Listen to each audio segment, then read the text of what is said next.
નમસ્કાર વિદ્યાર્થી મિત્રો, આપણે આગળના લેક્ચરની અંદર અલગ અલગ જે વર્ગીકરણની પદ્ધતિઓ છે એમની અંદર કૃત્રિમ વર્ગીકરણ પદ્ધતિ જે કેરોલસ લિનિયસે આપી હતી, ત્યારબાદ બેન્થમ અને હુકર નામના વૈજ્ઞાનિકે જે નેચરલ ક્લાસિફિકેશન એટલે કે નૈસર્ગિક વર્ગીકરણ પદ્ધતિ આપી, ત્યારબાદ આપણે જાતિ વિકાસીય અથવા તો ઉદ વિકાસના આધારે જે વર્ગીકરણ કરીએ છીએ એ પદ્ધતિની વાત કરી હતી. એમના સિવાય આધુનિક વર્ગીકરણની જે શાખાઓ છે, મતલબ બ્રાન્ચ ઓફ ટેક્ઝોનોમી છે, એમની આપણે વાત કરતા હતા.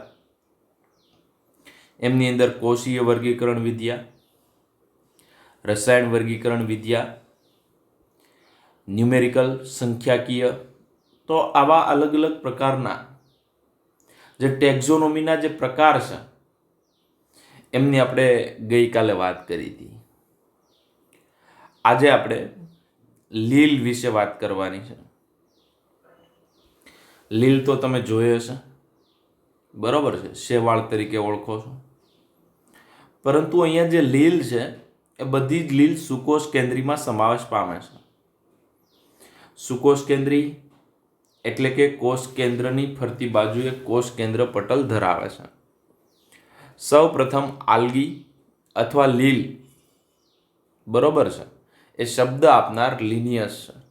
તો અહીંયા પહેલો જ તમને જવાબ મળી જશે કે લીલ શબ્દ કોણે આપ્યો. તો લીલ શબ્દ આપનાર છે લિનિયસ. ત્યારબાદ લીલનો જે અભ્યાસ છે, બરોબર, જે લીલ વિશે આપણે કોઈ માહિતી મેળવતા હોઈએ, એમની વિવિધતાનો અભ્યાસ કરતા હોઈએ, એમના બંધારણની વાત કરતા હોય, એમને કોષીય રચનાની વાત કરતા હોય, એ જે શાખાની અંદર અભ્યાસ કરવામાં આવે છે એ શાખાને આપણે ફાઇકોલોજી એટલે કે લીલ વિદ્યા તરીકે, અને જો ફૂગ હોય તો માઇકોલોજી. અમે ફૂગની અંદર વાત કરી ત્યારે આની વાત કરી હતી, મતલબ લીલ છે એમને ફાઇકોલોજી તરીકે ઓળખીએ છીએ. લીલ વિદ્યાના પિતા છે એ ફ્રિસ્ટસ છે. લીલ વિજ્ઞાન અથવા લીલ વિદ્યા છે એમના પિતા તરીકે ફ્રિસ્ટસનું નામ છે, અને એમણે પુસ્તક લખ્યું હતું લીલની રચના અને પ્રજનન. કયું પુસ્તક લખ્યું હતું વિદ્યાર્થી મિત્રો? લીલની રચના અને પ્રજનન. ભારતીય લીલ વિદ્યા છે એમના પિતા MOP આયંગર છે. કોણ છે? MOP આયંગર છે. તો વિદ્યાર્થી મિત્રો, લીલ શબ્દ કોણે આપ્યો, લીલના અભ્યાસને શું કહેવાય, લીલ વિદ્યાના પિતા કોણ છે, અને ભારતીય લીલ વિદ્યાના પિતા કોણ છે, આ બધી સામાન્ય માહિતીમાં સમાવેશ પામે છે. આવું તમે ક્યાંક ને ક્યાંક જોયું હશે. આજે દેખાય પેલી ક્લેમિડોમોનાસ નામની લીલ છે, ત્યારબાદ પીડિયાસ્ટ્રમ નામની લીલ છે. જો આ 1, આ 2, આ 3 આ લીલ છે, પણ આ બધા ફોટોગ્રાફ છે ને માઇક્રોસ્કોપિક છે. તો ક્લેડોફોરા, સિફેલ્ડ્રસ, ઉડોગોનિયમ, એમની નીચે જુઓ તો આ કારા છે, બરોબર છે, આ સ્પાયરોગાયરા છે. તો વિદ્યાર્થી મિત્રો, જે અલગ અલગ પ્રકારની લીલ છે એ તમે ક્યાં જોઈ હોય તો કે પાણી ભેજનું પ્રમાણ વધારે હોય ત્યાં.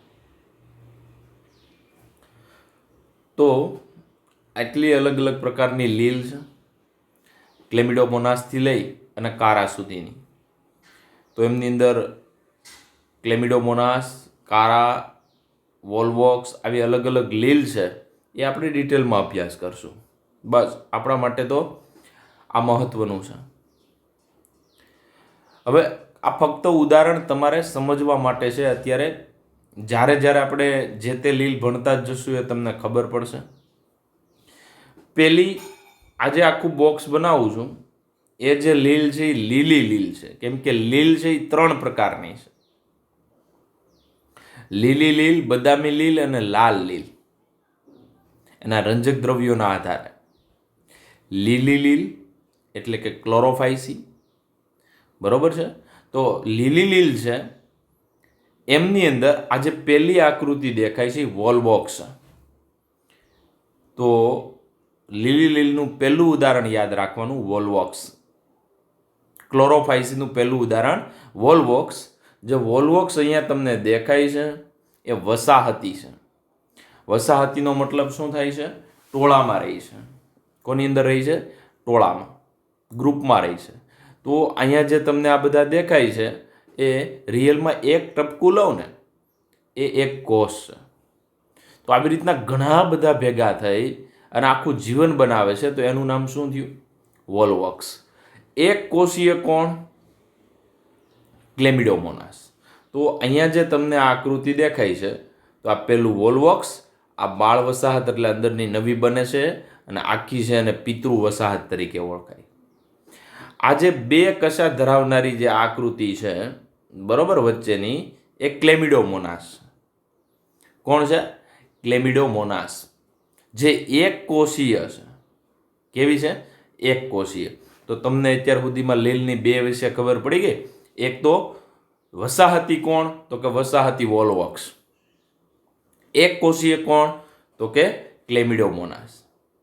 અને આ જે લીલી લીલનો ત્રીજું ઉદાહરણ કહી શકીએ કારા. કારાની અંદર આ એમની શાખાઓ જોવા મળે અને આ મુખ્ય એમની અક્ષ જોવા મળે છે. તો વિદ્યાર્થી મિત્રો, કુલ લીલ છે એમના 3 પ્રકાર. આ ફક્ત તમારી જાણકારી માટે પહેલાં તમને સમજાવું છું, પછી બધા ઉદાહરણ આપણે ડિટેલમાં જોવાના છે. તો અહીંયા તમને ખ્યાલ આવ્યો કે લાલ લીલ છે એમાં પહેલી વોલવોક્સ, બીજી ક્લેમિડોમોનાસ અને ત્રીજી કારા.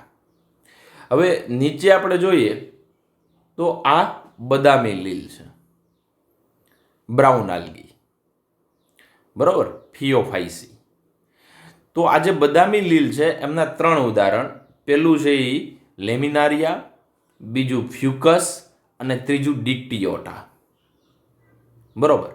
તો લેમિનારિયા, ફ્યુકસ અને ડિક્ટિયોટા એ બદામી લીલના 3 ઉદાહરણ આપણી બુક પ્રમાણે છે. એમના કરતાં વધારે હશે, ઓછા નહીં હોય. એટલે પહેલાં તો ખાસ ઉદાહરણ પાકા કરવાના છે. ત્યારબાદ રાતી લીલ. જો અહીંયા તમને દેખાય છે કેવી? રાતી લીલ. રાતી લીલની અંદર આ દેખાય છે એ પોરફાયરા છે અને અહીંયા તમને દેખાય છે એ પોલિસાઇફોનિયા છે. તો આ ખાલી ઉદાહરણ છે. એટલે શરૂઆતમાં આપણે જે લીલનો અભ્યાસ કરશું ને ત્યારે આ લીલના ઉદાહરણ આવશે, બરોબર. અને આ ઉદાહરણ આવે છે એટલા માટે મેં પહેલાં વાત કરી કે આ કોના ઉદાહરણ છે. મુખ્ય રીતે લીલ છે એ 3 ભાગમાં વિભાજિત. મેં તમને વાત કરી એમ લીલી, બદામી અને રાતી, બરોબર છે. આ 3 લીલ છે વિદ્યાર્થી મિત્રો, એ 3 લીલના મેં તમને ઉદાહરણ આપ્યા. એટલે હવે ક્યાંય ઉદાહરણ વચ્ચે આવતા હોય તો ખબર પડશે. હવે આપણે ત્રણેય પાછું ડિટેલમાં અભ્યાસ કરવાનો. લાલ લીલ, બદામી અને રાતી લીલ એમ ત્રણેય ડિટેલમાં અભ્યાસ કરવાનો જ છે. પરંતુ પહેલા જે ઇન્ટ્રોડક્શન છે 3 લીલનું એની અંદર આમનો ઉલ્લેખ છે ક્યાંક ને ક્યાંક. એટલા માટે મેં તમને પહેલા ઉદાહરણની વાત કરી. હવે આવું તમને ખબર હશે, એક નાનો પોઈન્ટ આકૃતિ સાથે સમજાવ્યો છે, ફિગર સાથે સમજાવ્યું છે. તમારો રસ જળવાઈ રહી. પહેલાં તો લીલ વિશેની સામાન્ય માહિતી છે, એકદમ સામાન્ય માહિતી કે આ લીલ છે, શેવાળ છે, એ ક્યાં થાય? સ્વયંપોષી છે કે પરપોષી છે? તો કે પહેલો પોઈન્ટ તમે જુઓ તો સ્વયંપોષી છે. પોતાનો ખોરાક પોતાની જાતે બનાવે છે સૂર્યપ્રકાશની હાજરીમાં. તો એ ખોરાક ક્યારે બનાવી શકે? જો હરિતદ્રવ્ય ધરાવતા હોય, લીલા રંગનું દ્રવ્ય ધરાવતા હોય, ક્લોરોફિલ એ બધી જ લીલમાં જોવા મળે છે.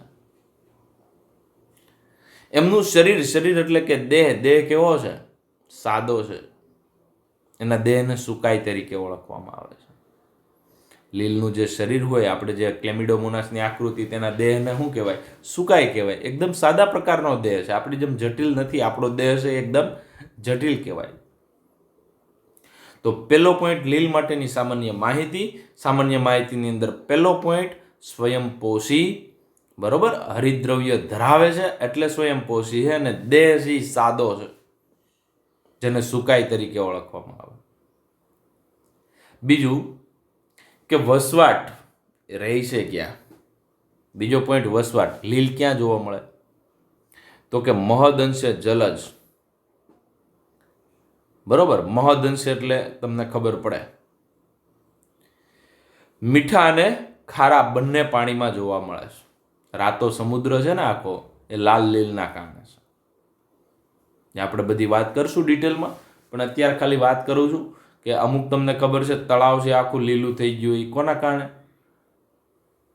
તો એ લીલના કારણે હોય. એમાં કદાચ બ્લુ ગ્રીન આલ્ગી પણ હોઈ શકે, અને આવી આજે સુકોષ કેન્દ્રી લીલ છે એ પણ હોઈ શકે. તો અહીંયા તમને દેખાય છે આજે આકૃતિ, તો એ આકૃતિ પ્રમાણે તમે જોવા જાઓ તો નદી, તળાવ, સરોવર હોય કે દરિયો હોય, બધી જગ્યાએ લીલ જોવા મળે. એમના સિવાય અન્ય 3 નિવાસ સ્થાનો આપ્યા છે. અન્ય 3 નિવાસ સ્થાનો છે, એમની અંદર ભેજવાળા પથ્થર. જો આ ભેજવાળો પથ્થર, આખા પથ્થર લીલા હોય, માથે પગ મૂકો લસરી જવાય એ. ત્યારબાદ જમીન પર, આ જમીન પર આખું વરસાદ બહુ વધારે પડતો હોય એટલે જમીનનો ઉપરનો ભાગ તમને ખબર લીલો થઈ જાય. લાકડા ઉપર, આ લાકડા ઉપર ઘણીવાર તમે જોયું હશે દિવાલ ઉપર પણ હોય છે. દિવાલ આખી લીલી થઈ ગઈ હોય ને પછી વરસાદ જતો રહે એટલે કાળી થાય. તે કોના કારણે? આખી પાણીની ટાંકી ભરેલી હોય, લીલી થઈ જાય. જો એમને ખુલ્લું રાખવામાં આવે એ શું છે? લીલ છે. તો રહેવામાં પણ વિવિધતા છે. બરોબર છે, લાકડા ઉપર હોય, વૃક્ષની છાલ ઉપર હોય, ઇવન કોઈ પણ સજીવ ઉપર પણ થાય લીલ. બરોબર છે. ત્યારબાદ પથ્થર ઉપર થાય, મીઠા પાણીમાં, ખારા પાણીમાં, ભેજવાળી જગ્યા પણ સમાવેશ પામે છે. જેટલો જ ઉલ્લેખ છે ભેજવાળો, એટલું જ ખાસ કરીને મીઠા અને ખારા પાણીમાં એટલી જ ભેજવાળીમાં જોવા મળે. એમના સિવાય આ પોઈન્ટ સમજવા જેવો કે તેમાંની કેટલીક લીલ ફૂગ સાથે, એ તો આપણે ભણી ગયા, લીલ અને ફૂગનું સહજીવન એટલે લાઇકેન. અને અમુક પહાડોના જે રીચ કહીએ અથવા તો સ્લોથ બિયર કહીએ, એમની ઉપર પણ રહી છે. તો અહીંયા તમને જે દેખાય છે ને આ ફોટોગ્રાફ, એ સ્લોથ બિયર છે ને એની ઉપરનો જે લીલો રંગ છે ને, આ લીલો રંગ એ લીલ છે. તો આ એનું નિવાસ સ્થાનોમાં આપણે કહી શકીએ ક્યાં ક્યાં? તો કે નદી, એમ મીઠું પાણી, ખારું પાણી, ભેજવાળા સ્થાનો, લાકડું હોય કે પછી પથ્થર હોય, જમીન ઉપર હોય. એમના પછી ફૂગ સાથે સહજીવન ગુજારે, અને એમના પછી પ્રાણીઓ પર પણ, સ્લોથ બિયર છે એમના ઉપર પણ જીવે છે. તો આ તમને જે ફોટોગ્રાફ દેખાય એ સ્લોથ બિયરનો છે, અને આ જે બધું દેખાય છે એ લીલ છે.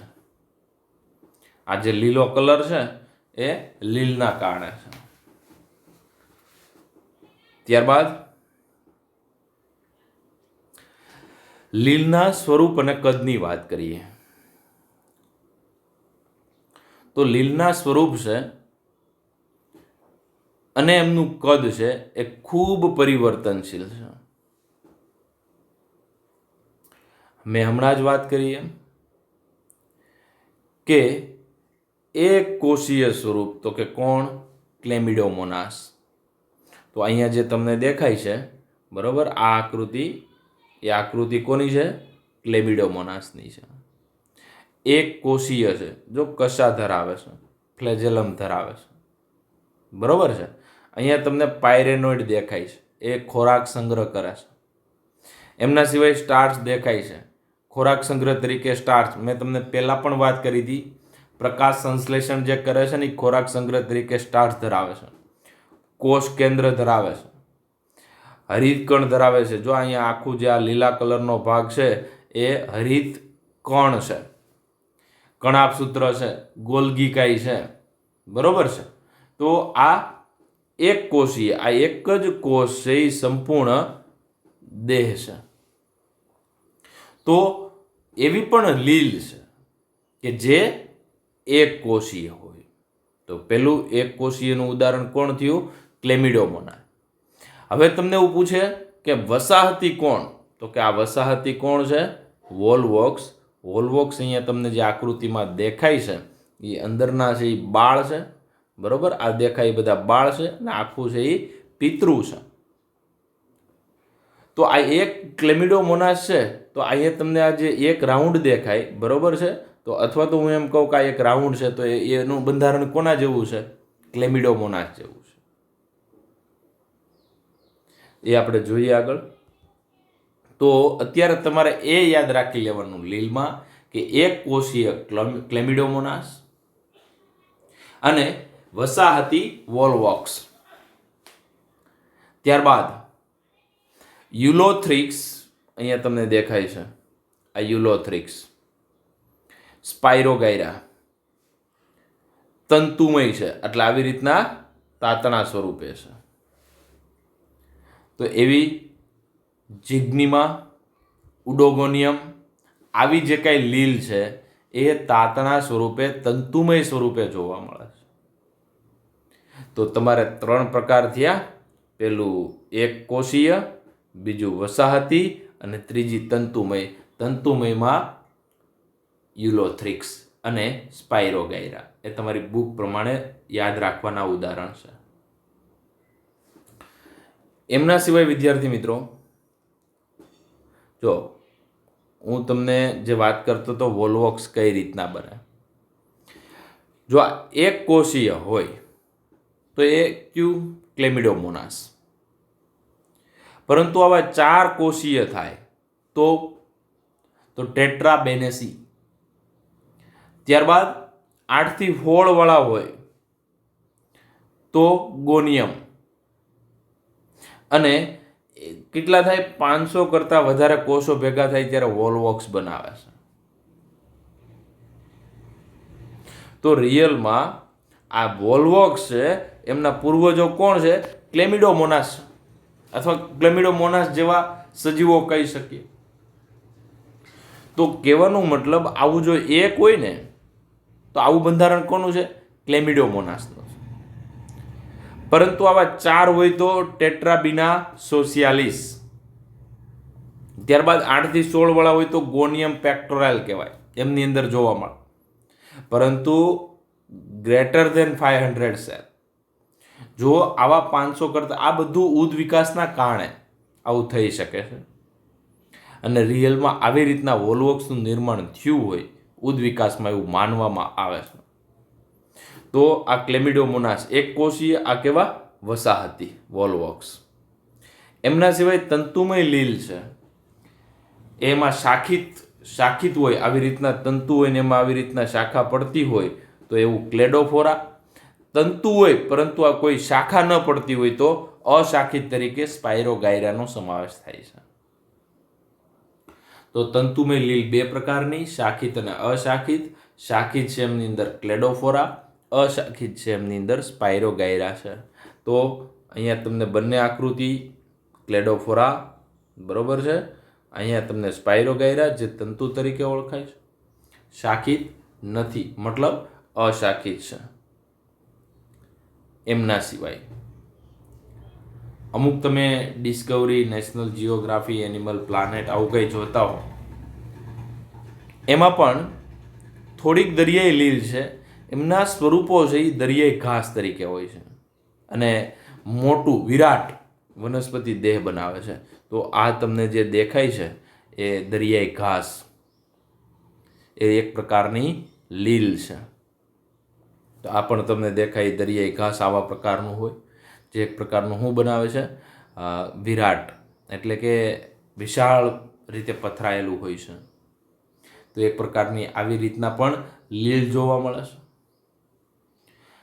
તો વિદ્યાર્થી મિત્રો, એક કોષીય, વસાહતી, ત્યારબાદ તંતુમય, ત્યારબાદ આપણે વાત કરી કે અમુક સ્વરૂપો છે, બરોબર છે, એ કઈ રીતના નિર્માણ પામે છે. એક કોષીયમાંથી વોલવોક્સ છે ઉદ વિકાસની દ્રષ્ટિએ નિર્માણ પામ્યા હોય એવું માનવામાં આવે છે. અને દરિયાઈ ઘાસ એટલે કે કેલ્પ તરીકે ખાસ કરી નીચે પથરાયેલી હોય છે. વિરાટ સ્વરૂપો મોટા ભાગમાં પથરાયેલી હોય છે. ત્યારબાદ ખૂબ જ મહત્વનો પોઈન્ટ, અને આ પોઈન્ટ આવડે તો જ તમારે ક્લોરોફાઇસી બરોબર છે, અથવા તો લાલ લીલ, કથ્થઈ અથવા બ્રાઉન આલ્ગી અથવા લાલ લીલ, આવું તમારે તો જ યાદ રાખવાનું થાય જો આ પોઈન્ટ તમને આવડે. એકદમ સરળ પ્રકારનો પોઈન્ટ છે. લીલમાં પ્રજનન, અને લીલમાં પ્રજનન તમને આવડે ને તો જ તમને ત્રણેય પોઈન્ટ ડિટેલમાં આવડે. આ પોઈન્ટ કોમન પોઈન્ટ તરીકે અહીંયા લીધો છે. હજી એકવાર કહું છું, લીલની અંદર પ્રજનન, ફૂગની અંદર પ્રજનન, આ બંને પોઈન્ટ છે ને એ ખૂબ જ અગત્યના છે નીટની દ્રષ્ટિએ. તો લીલની અંદર પ્રજનન થાય ત્રણેય રીતના થાય. જેવું ફૂગની અંદર જોવા મળતું હતું એવું જ અહીંયા જોવા મળે. કેમ કે ફૂગ છે ને એ હરિતકણ વગરની લીલ કહેવાય. ફૂગ બરાબર હરિતકણ વગરની લીલ, એટલે ખાલી હરિતકણ નથી, બાકીના મોટા ભાગના બધાય ફૂગના લક્ષણ કોના જેવા? લીલ જેવા છે. એમ લીલની અંદર વધારાનું શું છે? હરિતકણ છે. હરિતકણ ને હરિતદ્રવ્યો છે, એ બધું વધારાનું છે. બાકી બધું મોટા ભાગનું લક્ષણો કોના જેવા છે? ફૂગ જેવા છે. લીલમાં પ્રજનન જોવા જઈએ તો ત્રણ પ્રકારે. પહેલું વાનસ્પતિક પ્રજનન, વેજીટેટિવ રિપ્રોડક્શન. બીજું અલિંગી પ્રજનન, અસેક્સ્યુઅલ રિપ્રોડક્શન. અને ત્રીજું લિંગી પ્રજનન એટલે કે સેક્સ્યુઅલ રિપ્રોડક્શન. તો ત્રણેય આપણે ડિટેલમાં જોઈએ, એમનો અભ્યાસ વિગતવાર કરીએ. પહેલું વાનસ્પતિક પ્રજનન. હવે વાનસ્પતિક પ્રજનન એટલે શું? તો કે એની અંદર માની લો કે અહીંયા સ્પાયરોગાયરા નામની લીલ છે. હવે તો ખબર પડે સ્પાયરોગાયરા એટલે કે લીલી લીલમાં આવે. એમની અંદર અહીંયા જે એમની અંદરના જે ખાસ કરીને તંતુ છે, એ તંતુ છે એ વચ્ચેથી તૂટી જાય. બરોબર છે? તો એ તૂટી ગયા મતલબ ખંડ ડેવલપ થયા. અને આ ખંડમાંથી, આવો સપોઝ કોઈ ખંડ બને ને, ખંડમાંથી પાછો આખો નવો દેહ બની શકે. અવખંડન મતલબ જેટલા ટુકડા થાય એ એક શરીરમાંથી, એક દેહમાંથી, એક સુકાઈમાંથી જેટલા ટુકડા થાય એ ટુકડામાંથી બધા દરેક ટુકડામાંથી નવો સુકાઈ બને. આવું કોની અંદર જોવા મળે? એક કોષીય લીલ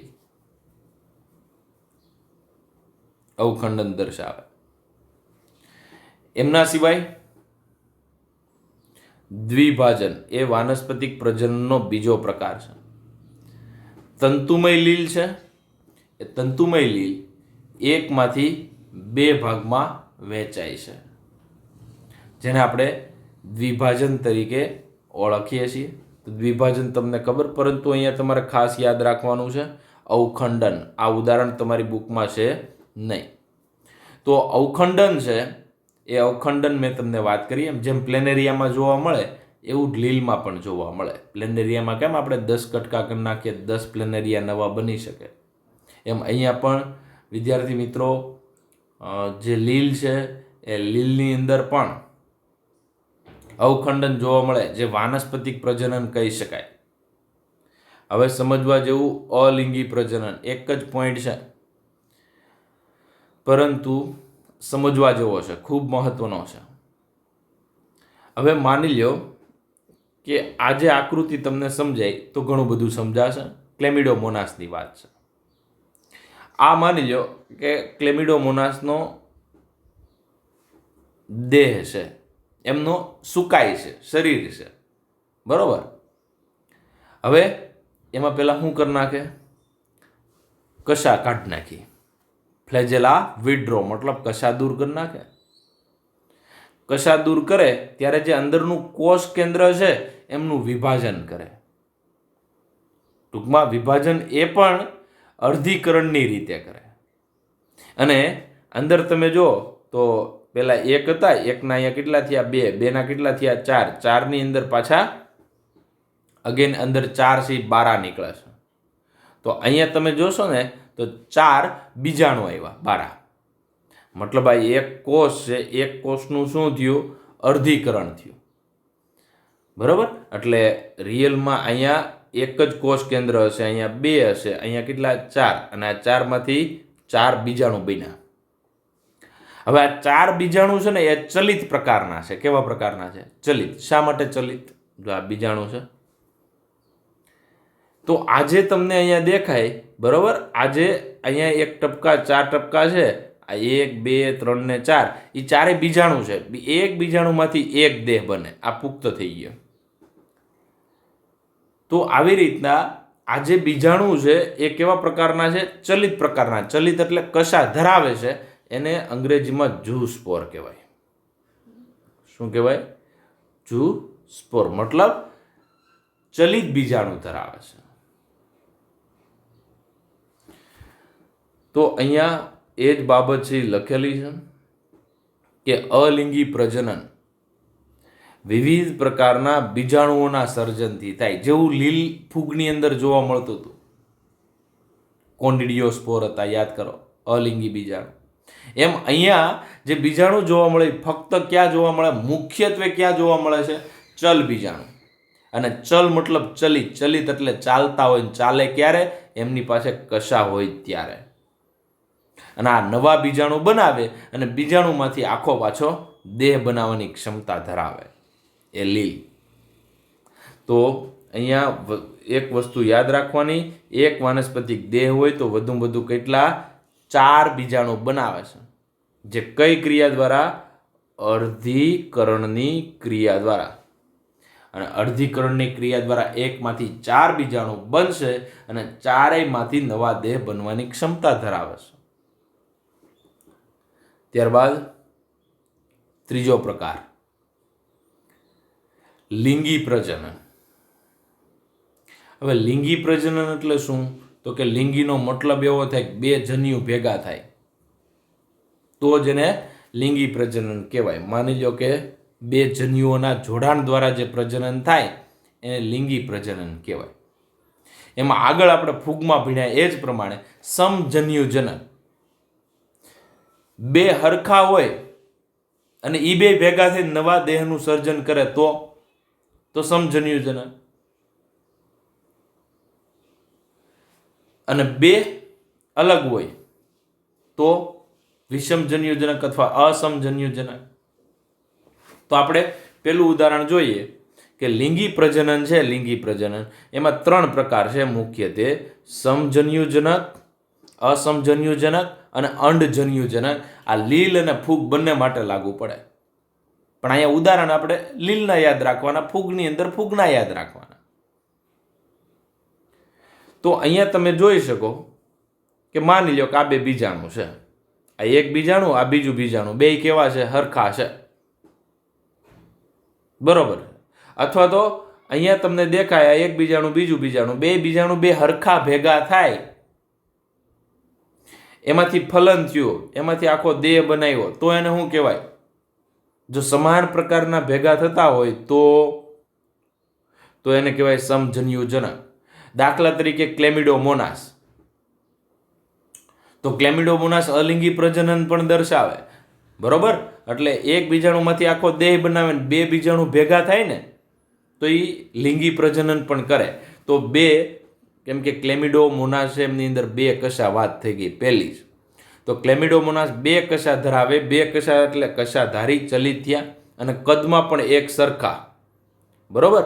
તો આવી રીતના આ જે પોઈન્ટ છે એ ક્લેમિડોમોનાસ માટે લાગુ પડશે. એટલો પોઈન્ટ. જન્યુઓ ચલિત અને કદમાં એક સરખા અને એ 2 ભેગા થતા હોય તો આવું કોની અંદર જોવા મળે? સમજન્યુજનક ક્લેમિડોમોનાસમાં. અને કશા વગરના અને કદમાં સરખા હોય, અચલિત અને સરખા હોય એવું કોની અંદર જોવા મળે? સ્પાયરોગાયરા. તો આ બંને છે ને એ સમજન્યુજનકના ઉદાહરણ થયા. સમજન્યુજનકના 2 ઉદાહરણ યાદ રાખવાના. સમજન્યુજનકમાં એરો મારી દેવાનો. બરોબર. એની અંદર એક ચલિત અને બીજું અચલિત.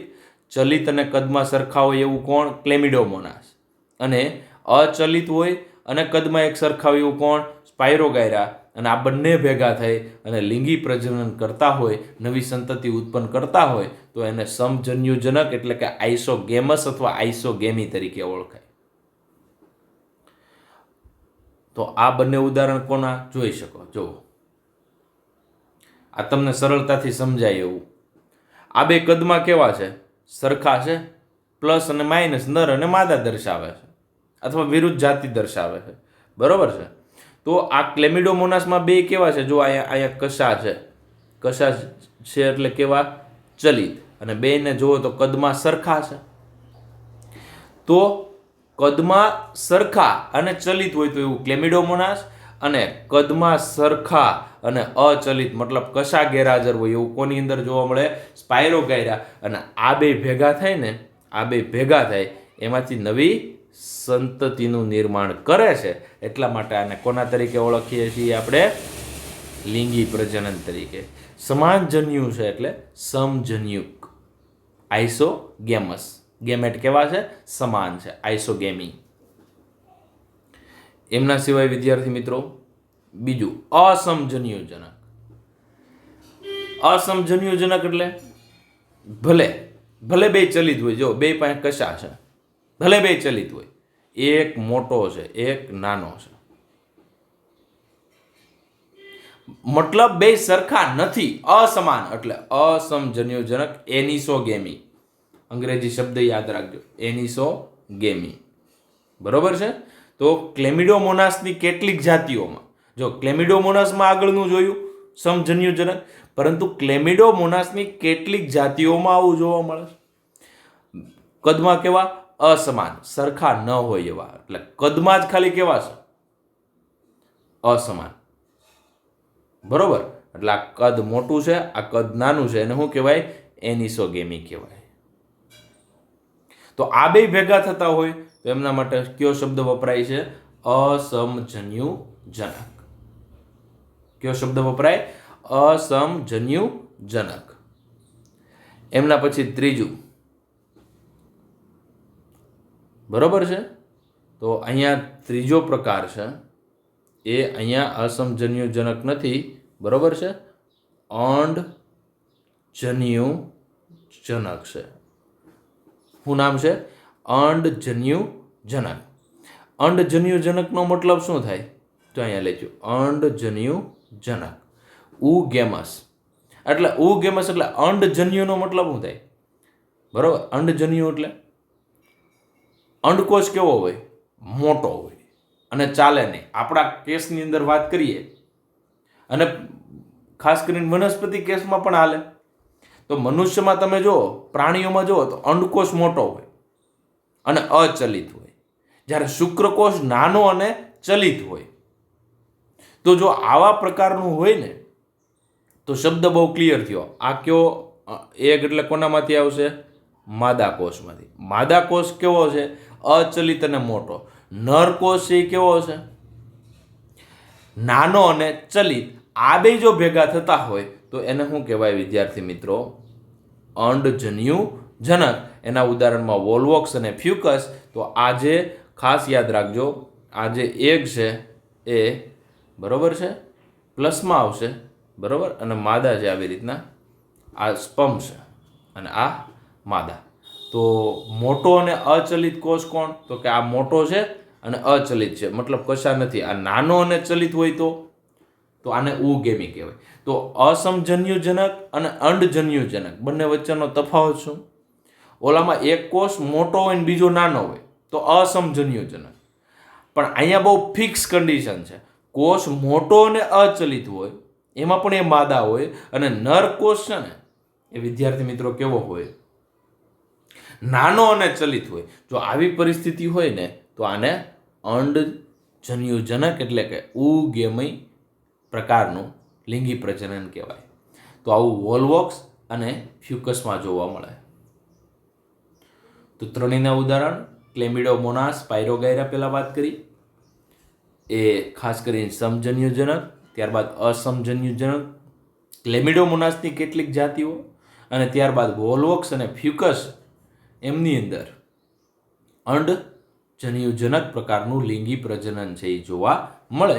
આ બંને ભેગા થશે, ફલન થશે, એમાંથી નવી સંતતિનું નિર્માણ થશે. આ શોર્ટમાં તમને સમજાઈ જાય એ ભાષામાં. કદાચ જો આમાંથી હજી ખબર પડે તો આવી રીતના તમે ચાર્ટ બનાવી શકો. ફૂગ છે એમની અંદર પ્રજનનમાં વાનસ્પતિક, અલિંગી અને લિંગી એમ 3 પ્રકાર. વાનસ્પતિક પ્રજનનમાં મુખ્યત્વે આપણે કોની વાત કરી? અવખંડન. અને કટકા થાય એ કટકા દરેક નવા શરીરની અંદર રૂપાંતર પામે. અલિંગી પ્રજનન છે એમાં બીજાણુ સર્જન દ્વારા કીધું, અને મોટા ભાગે બીજાણુ કેવા છે? ઝૂસ્પોર મતલબ ચલિત પ્રકારનું છે. ક્લેમિડોમોનાસ વાળું ઉદાહરણ જોયું. અને ત્રીજું લિંગી પ્રજનન. લિંગી પ્રજનન છે એમાં 2 જન્યુ છે એમના જોડાણ થાય. હવે એમના આધારે 3 પ્રકાર આપણે પાડ્યા. એ ક્યાં ક્યાં?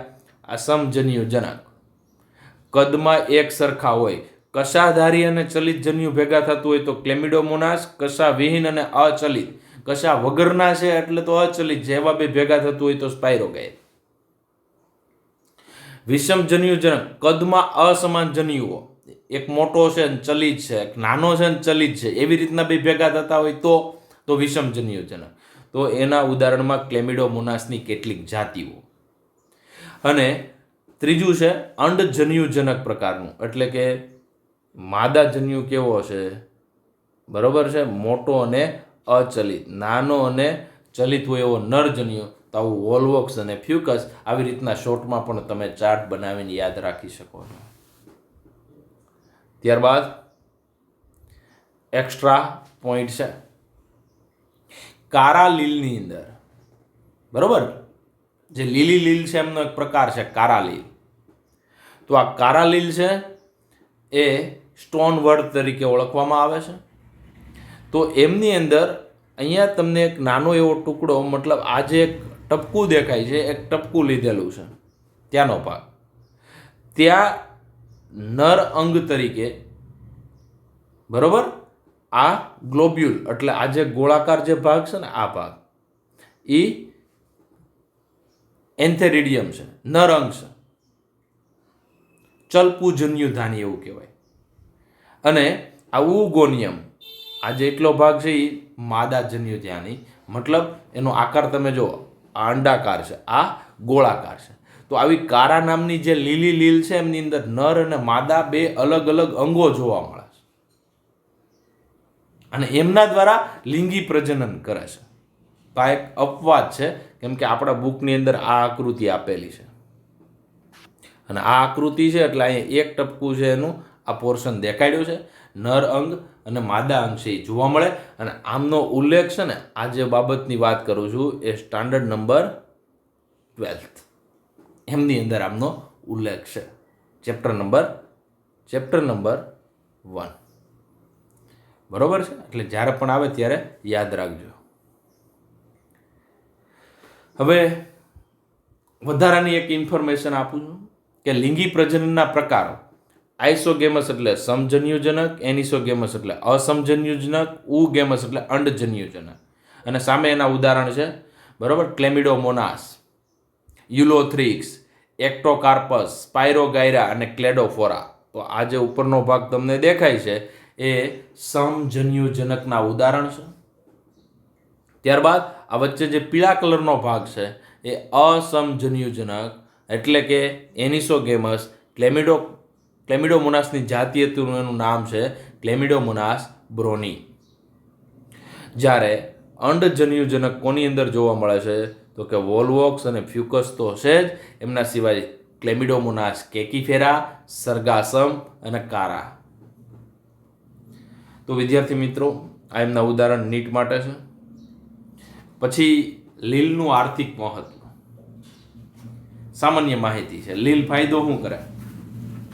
તો આખો પોઈન્ટ જોવાનો છે. તો કે લીલનું આર્થિક મહત્વ શું? તો લીલને આપણે ઘણી જગ્યાએ ફાયદો કરે છે. એ ફાયદો શું કરે ને એ જ જોવાનું છે. તો કે પહેલો ફાયદો અહીંયા તમને ખબર છે કે આ સૂર્યપ્રકાશ છે, આ લીલ છે, બરોબર, પાણી અને કાર્બન ડાયોક્સાઇડમાંથી શું પેદા કરે છે? ઓક્સિજન. એટલે જમીન ઉપર કોનું પ્રમાણ વધારે છે? ઓક્સિજનનું પ્રમાણ વધારે, પ્રકાશ સંશ્લેષણની ક્રિયા દ્વારા. આ પહેલું. તો પહેલું, પૃથ્વી પર પ્રકાશ સંશ્લેષણ કરી કાર્બન ડાયોક્સાઇડનું શું કરે છે? સ્થાપન કરે છે. અને ખાસ કરીને આસપાસના પર્યાવરણની અંદર ઓક્સિજનનું પ્રમાણ વધારે છે. પાણી હોય તો પાણીની અંદર ઓક્સિજનને દ્રાવ્ય વધારે કરે છે.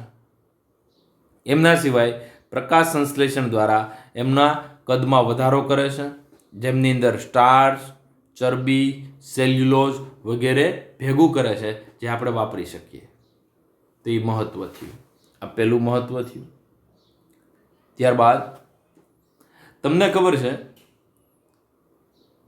કે સર્વશ્રેષ્ઠ લીલ સર્વશ્રેષ્ઠ શક્તિસભર સંયોજનો જે પ્રાથમિક ઉત્પાદકો તરીકે કાર્ય કરે છે. એટલે હું પ્રાથમિક ઉત્પાદકો, ઘાસ છે ને એ પ્રકાશ સંશ્લેષણ કરે છે, એટલે એ હરણ ખાય, હરણને ખાવાવાળા ખાસ કરીને સિંહ હોય, વાઘ હોય, જે કાંઈ હોય. તો આવી રીતના જે ઘાસ જે કામ કરે છે જમીન ઉપર, એ કામ દરિયાની અંદર લીલ કરે છે. તો આ લીલ, દરિયાની અંદર લીલ હોય તો લીલને ખાવાવાળા કોણ હોય? મૃદુકાય હોય. બરોબર? મૃદુકાયને ખાવાવાળા કોઈ નાની માછલી હોય, નાની માછલીને ખાવાવાળી મોટી માછલી હોય. તો આવી રીતના સૌ પ્રથમ જે ખોરાક છે, સ્ટાર્ચ છે, ઓઇલ છે, અથવા તો બીજા કોઈ જેવભાર છે, એ બનાવનારા કોણ છે? તો કે લીલ છે. તો પહેલું તો પહેલું હેલું છે, પ્રકાશ સંશ્લેષણના કારણે જેવભાર વધારે અને ઓક્સિજન પેદા કરે. પહેલું જોયું. બીજું, પ્રાથમિક ઉત્પાદકો તરીકે કામ કરે. અને એમના કારણે દરિયો છે એમની અંદર આ જે પોષણ ચક્ર છે, આહાર શૃંખલા છે, એ જળવાય છે. તો લીલ સર્વશ્રેષ્ઠ મહત્વના શક્તિસભર સંયોજનોના પ્રાથમિક ઉત્પાદકો, અને એમના કારણે જ પોષણ ચક્ર છે એ ચાલે છે દરિયાનું. એમનો મુખ્ય પાયો કહી શકાય. તો પ્રાથમિક ઉત્પાદકો અને પોષણ ચક્રનો મુખ્ય આધાર સ્તંભ બરાબર લીલ સર્વશ્રેષ્ઠ છે. ત્યારબાદ આ 3 લીલ છે એ તમને દેખાય છે. જો પહેલી પોરફાયરા, હમણાં ઉપર જોયું હતું, લાલ લીલ છે. તો આ પોરફાયરા છે કેવી છે? લાલ લીલ છે. બરોબર? એમના પછી હજી સમજવાનો પ્રયત્ન કરજો. આ જે લેમિનારિયા છે, લેમિનારિયા કેવી છે? બદામી લીલ છે. સરગાસમ દેખાય, જો અહીંયા દેખાય, કોણ છે? સરગાસમ. એ પણ કેવી લીલ છે? તો કે બદામી લીલ છે. આ ત્રણેય તમે જોવા જાઓ તો ખારા પાણીની છે, અને જે લગભગ 70 જેટલી જાતિઓ ખોરાક તરીકે ઉપયોગી. તો પોરફાયરા, સરગાસમ, લેમિનારિયા, તો આ બધું હું, તો એ બધી આવા અલગ અલગ 70 આવી અલગ અલગ જાતિઓ છે. એ આમની જે અલગ અલગ 70 જાતિઓ છે ને, એ ખોરાક તરીકે ખાવામાં ઉપયોગી છે. ઘણા સી ફૂડ કહેતા હોય, સી ફૂડની અંદર આમનો પણ સમાવેશ થાય. તો પોરફાયરા એટલે લાલ લીલ, લેમિનારિયા એટલે બદામી લીલ, અને સરગાસમ. તો પોલેસ બરાબર 70 જેટલી જાતિઓ ખોરાક તરીકે ઉપયોગી. તો અહીંયા તમે એમના ફોટોગ્રાફ જોઈ શકો. આ કોણ છે? પોરફાયરા, આ લેમિનારિયા અને આ સરગાસમ. એમના સિવાય વિદ્યાર્થી મિત્રો, કેટલીક દરિયામાં રહેતી હોય અને બદામી અને રાતી કે લાલ, રાતી એટલે ઈ થયું લાલ લીલ, એ એક પ્રકારના ફાઇલેકોઇડ્સ ધરાવે છે. એટલે કે જલગ્રાહક, પાણીને વધારે ગ્રહણ કરી શકે એવું એક કલીલ દ્રવ્ય ધરાવે છે. તો જેને પાણી વધારે ગ્રહણ કરી શકે એવું દ્રવ્ય એટલે એને હાઇડ્રોકોલોઇડ્સ કહેવાય. અને બદામી અને લાલ લીલ જોવા મળે એટલે અથવા ફાઇકોકોલોઇડ્સ તરીકે પણ ઓળખવામાં આવે. જેમાં મુખ્ય રીતે આલ્જીન, એ ખાસ યાદ રાખજો, આલ્જીન બદામી કે કથ્થઈ લીલમાંથી આવે અને કેરાન્જીન છે લાલ લીલમાંથી આવે છે. તો દરિયાઈ જે લીલ છે એ દરિયાઈ લીલમાં 2 પ્રકાર, બદામી અને લાલ.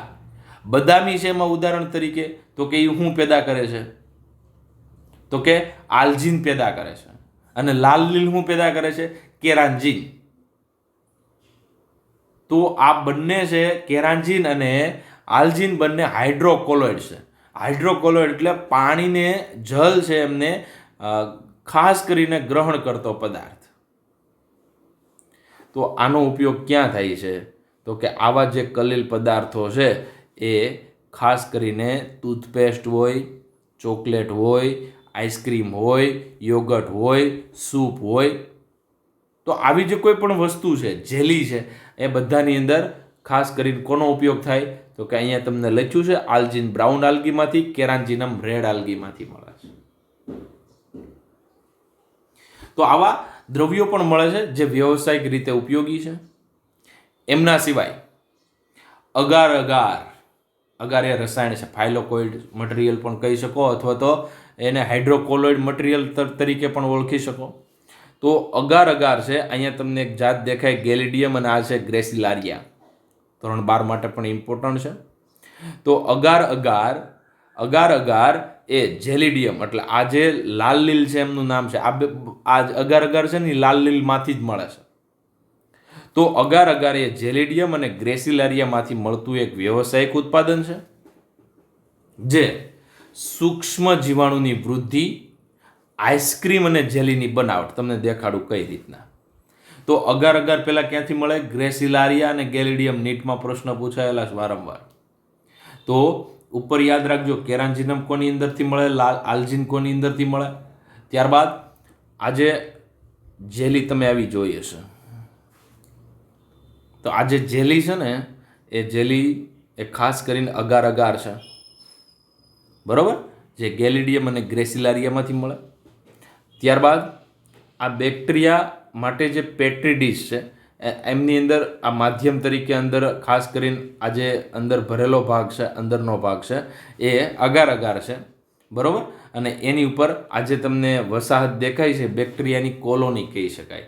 તો આ બેક્ટેરિયાની કોલોની છે ને, એ ઉછેર પામવા માટે આપણે અગારનો ઉપયોગ કરીએ છીએ. તો જેલી, જો તમને આવું પૂછે, જેલી, આઈસ્ક્રીમ, સૂક્ષ્મ જીવાણુની વૃદ્ધિ માટે કોનો ઉપયોગ થાય? અગાર ક્યાંથી મેળવવામાં આવે? તો કે લાલ લીલ એમાં પણ કઈ? તો કે જેલિડિયમ અને ગ્રેસિલારિયા. તો આ જેલિડિયમ છે અને આ ગ્રેસિલારિયા, તમે જોવો ને તો કલર પણ લાલ રંગ દેખાય છે. ત્યારબાદ ક્લોરેલા અને સ્પાઇરુલિના એ એક કોષીય છે, ક્લોરેલા અને સ્પાઇરુલિના, પરંતુ પ્રોટીન સભર છે. પ્રોટીન સભર એટલે એમની અંદર પ્રોટીન પુષ્કળ છે, એટલા માટે એને સિંગલ સેલ પ્રોટીન તરીકે ઓળખવામાં આવે. કોને? સ્પાઇરુલિના અને ક્લોરેલા. એક તો એક કોષીય છે અને પ્રોટીન વધારે ભરેલું છે. અને આને છે ને અવકાશ યાત્રીઓ ખોરાક તરીકે, એમનો પાવડર છે એ આહાર તરીકે ભેગો લઈ જાય. શું કરવા? તો કે ક્લોરેલા પાયરેનોડોસા, એમને સ્પેસ આલ્ગી, સ્પેસ એટલે અવકાશની જે ખાસ કરીને આલ્ગી કહી શકાય, કારણ કે એમની અંદર વધારે માત્રામાં પ્રોટીન તો છે, 50% જેટલું પ્રોટીન છે, 20% જેટલું ફેટ, 20% જેટલું કાર્બોદિત, vitamin A, B1, B2, B12, vitamin B, C અને વિટામિન E. તો આ સિંગલ સેલ પ્રોટીન કહેવાય, SCP કહેવાય. તો અહીંયા તમને સ્પાઇરુલિના દેખાય, નીચે તમને ક્લોરેલા દેખાય, બંને સિંગલ સેલ છે. અને અહીંયા તમને વિદ્યાર્થી મિત્રો આ ક્લોરેલા છે એમનો પાવડર છે, સ્પાઇરુલિના છે એમનો પાવડર છે, અને આ પાવડર હજાર રૂપિયાનો કિલો મળે. ઓનલાઈન પણ સ્પાઇરુલિના અને ક્લોરેલાનો પાવડર મળે છે. ઘણાને પ્રોટીન, વિટામિનની ઉણપ હોય તો એ પાવડરનો ઉપયોગ કરે છે. તો ખોરાક તરીકે અવકાશ યાત્રી છે એ ખાસ કરીને બહાર જાય ત્યારે આવા બધા જે ન્યુટ્રિયન્ટની જરૂર પડે ત્યારે એ ખાસ કોની ઉપયોગ કરી શકે? ક્લોરેલા અને સ્પાઇરુલિના છે એમના પાવડરનો ઉપયોગ કરી શકે છે. ત્યારબાદ નેક્સ્ટ લેક્ચરથી આપણે જે લીલ છે એમને 3 વર્ગોમાં વિભાજિત કરી, ક્લોરોફાઇસી, ફિયોફાઇસી અને રોડોફાઇસી. આ 3 લીલ વિશે નેક્સ્ટ લેક્ચરથી ડિટેલમાં અભ્યાસ કરશું. Thank you.